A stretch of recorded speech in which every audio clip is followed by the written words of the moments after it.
आप देख रहे हैं समाचार एजेंसी ऑफ इंडिया में साइन न्यूज।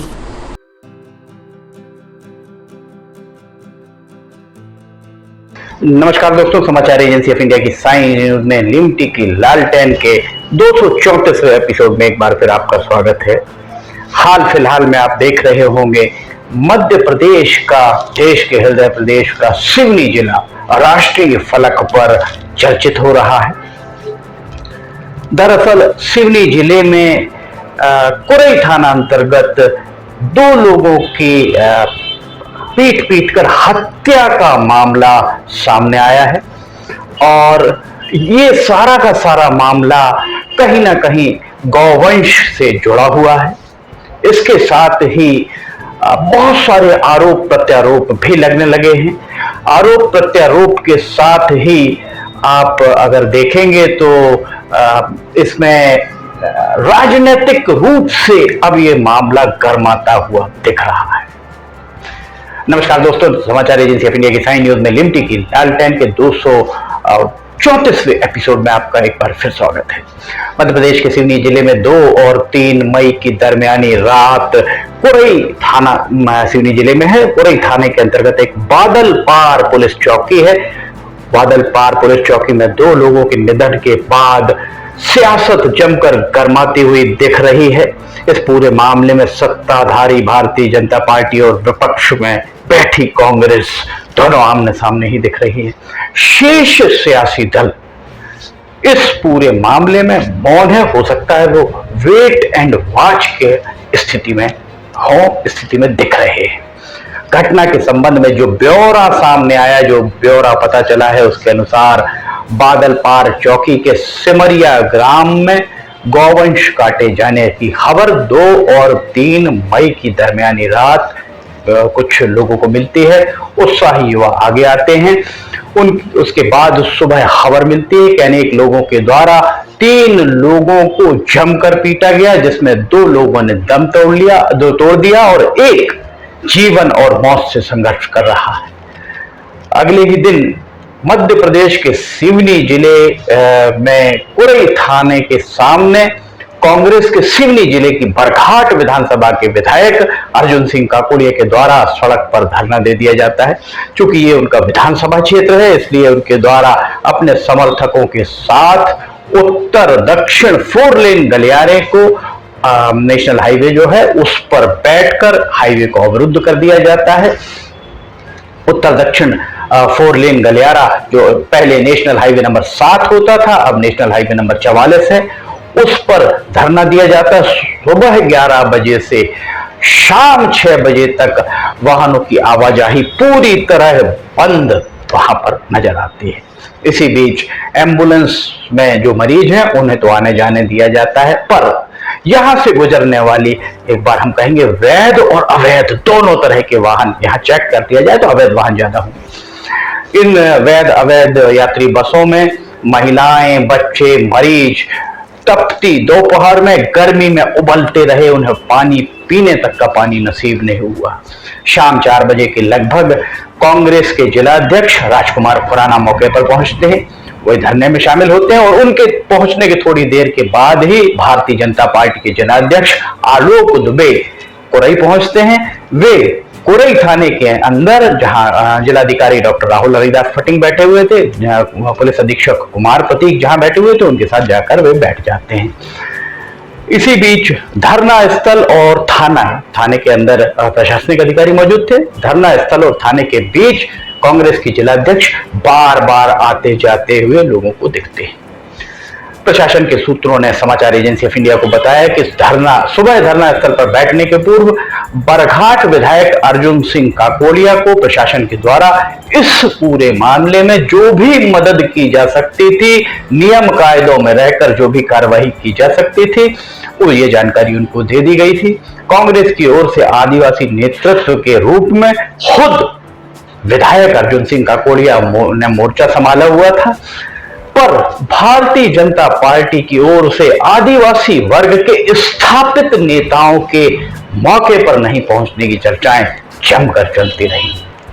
शाम 5 बजे के लगभग अचानक ही केंद्रीय राज्य इस्पात मंत्री, केंद्रीय इस्पात राज्य मंत्री फग्गन सिंह कुलस्ते के धरना स्थल पर पहुंचने की खबर, वे पहुंचने वाले हैं, इस तरीके की खबर वहां पर फैलती है। और जैसे ही खबर फैलती है, कांग्रेस के नेता सक्रिय होते नजर आते हैं। केंद्रीय मंत्री फग्गन सिंह कुलस्ते इसके पहले की मौके पर पहुंचते कांग्रेस के नेताओं के द्वारा प्रशासन से चर्चा कर अपनी मांगे मनवाकर धरने को समाप्त कर दिया जाता है। और कहा जा रहा है कि मांगे वे ही मानी गई थी जो सुबह 11 बजे धरने पर बैठने के पहले प्रशासन के द्वारा बताई गई थी। वे ही मांगे प्रशासन के द्वारा मान ली गई। 6 घंटे का जो माफ कीजिएगा 7 घंटे का जो जाम था, वो जाम अगर मांग सुबह मान ली जाती, इन्हीं मांगों को सुबह अगर कांग्रेस स्वीकार कर लेती तो धरना नहीं होता। ये था 2 और 3 मई की दरमियानी रात से 3 मई की शाम तक का घटनाक्रम। इस पूरे मामले में अनेक प्रश्न अनुत्तरित ही नजर आ रहे हैं। अव्वल बात तो ये कि क्षेत्र के पुलिस थानों का सूचना संकलन फफूंद लग गया है, सूचना संकलन को जंग लग चुका है। और इसकी सूचना कथित तौर पर जैसा कहा जा रहा है कि पुलिस को दिए जाने के बाद भी इस तरह की घटनाओं को अंजाम कैसे दे दिया गया, माफ कीजिए, इसके पहले भी क्षेत्र में घटनाओं की आहट मिलती रही है। उसके बाद भी पुलिस के द्वारा कार्रवाई क्यों नहीं की गई, यक्ष प्रश्न ये भी बने। सिवनी जिला चूंकि मध्य प्रदेश और महाराष्ट्र की सीमा पर नेशनल हाईवे में स्थित है। सिवनी जिले में नेशनल हाईवे पर अगर आप जबलपुर की ओर से आते हैं तो सबसे पहले धूमा, लखनादौन, छपारा, बंडोल, सिवनी, डूंडा सिवनी, सिवनी अर्थात कोतवाली, डूंडा सिवनी, लखनवाड़ा, कुरई, इस तरह से 8 थाना क्षेत्र पड़ते हैं। इसके अलावा मध्य प्रदेश महाराष्ट्र सीमा पर मेटेवानी में परिवहन चौकी स्थित है। इसके बावजूद आए दिन गौवंश से भरे वाहन यहां से गुजरने की बात सामने आती है। इनमें से कुछ पकड़ लिए जाते हैं। जिन वाहनों को पकड़ा जाता है उनके चालक परिचालक वाहनों से फिल्मी स्टाइल से में फरार हो जाने में सफल हो जाते हैं। ट्रक बकायदा किसी न किसी परिवहन कार्यालय आरटीओ में पंजीकृत होते हैं, पर इसके बाद भी वाहन स्वामी कौन है, कहां का है, इस बारे में पुलिस के द्वारा कभी भी इस बात को उस तरह उजागर नहीं किया जाता जिस तरह कभी कभार गौवंश से भरे वाहन पकड़े जाने पर अपनी पीठ ठोकी जाती है। बहरहाल 3 लोगों की पर गौवंश काटने का आरोप था, उनमें से 2 का निधन हो गया है। एक घायल है। तब पूरे घटनाक्रम में ये बात सामने लाई जा रही है कि मृतक पहले भी इस तरह के कामों में लिप्त रहे हैं। उन पर अनेक मामले भी हैं, मृतकों पर अनेक मामले भी हैं, ये बात भी फिजा में तैर रही है। मान भी लिया जाए कि इनके खिलाफ अनेक मामले थे, भारत के कानून में क्या किसी को इतने अधिकार दिए गए हैं कि वो किसी के साथ मारपीट कर सके, मारपीट भी इस हद तक कि जान चली जाए? इस मामले की जांच उच्च स्तर पर कराई जाए, इस तरीके की चर्चाएं भी सोशल मीडिया पर आप देख रहे होंगे चल रही है। इसकी जांच सीबीआई तक से कराने की बात सामने आ रही है। अगर सीबीआई से इसकी जांच कराई जाती तो अनेक राजों पर उससे अनेक राज पर्दाफाश हो सकता है, उनका संभावनाएं इसकी बनती दिख रही है। सवाल यही है, जहां का तहां जस का तस अभी खड़ा हुआ है कि अगर उन मृतकों के या वो घायल व्यक्ति के द्वारा गौवंश या अन्य जानवर को काटा गया था तो वह जानवर किसके लिए काटा गया था। समाचार एजेंसी ऑफ इंडिया के द्वारा अपने स्तर पर अपने सूत्रों के जरिए इस मामले की पड़ताल की जा रही है। हम एक के बाद एक एपिसोड के जरिए वस्तु स्थिति को, वास्तविकता को आपके सामने लाने का हर संभव प्रयास करेंगे। फिलहाल नेताओं के दौरे आरंभ हो चुके हैं।